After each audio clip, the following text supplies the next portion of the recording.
নেত্রকোনার মোহনগঞ্জের মাঘান শিয়াদার ইউনিয়নের মল্লিকপুর মৌজার গলগলি ভিটা হিন্দু অধ্যুষিত এই এলাকায় যুগ যুগ ধরে গবাদি পশুর গোচারণ ও শ্মশানঘাট হিসেবে ব্যবহৃত হয়ে আসছে সরকারি এই খাস জমি। স্থানীয়দের অভিযোগ, পার্শ্ববর্তী শেওড়াতলী এলাকার কিছু প্রভাবশালী ব্যক্তি গলগলি ভিটা দখলের চেষ্টা করছে। বাধা দিলে দেয়া হচ্ছে হুমকি, এমনকি মারধরের ঘটনাও ঘটছে।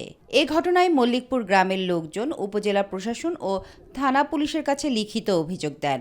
প্রশাসন ঘটনাস্থল পরিদর্শন করলে অভিযুক্তরা সাময়িকভাবে সরে গিয়ে পরে আবার দখলের চেষ্টা চালাচ্ছে বলে অভিযোগ স্থানীয়দের। ইদানিং আপনার এরার অত্যাচারটা এমনভাবে বাড়ছে যেটা আমাদের গ্রামে গরু পালানো আমাদের টাকাটাই অসম্ভব।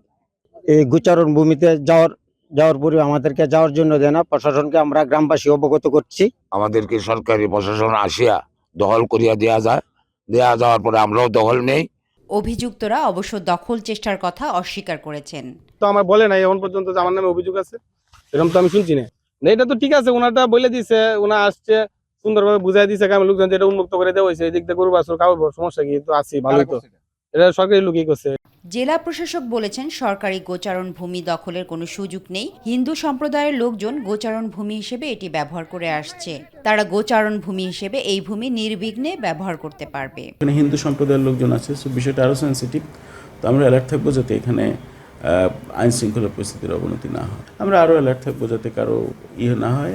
এবং ওই গ্রামের যে সিচুয়েশন দেখলাম, ওখানে সবার গরু বছর চড়ায়, ওখানে অবশ্যই ওভাবেই রাখতে হবে। মল্লিকপুর গ্রামের 4 শতাধিক পরিবারের সবাই সনাতন ধর্মাবলম্বী।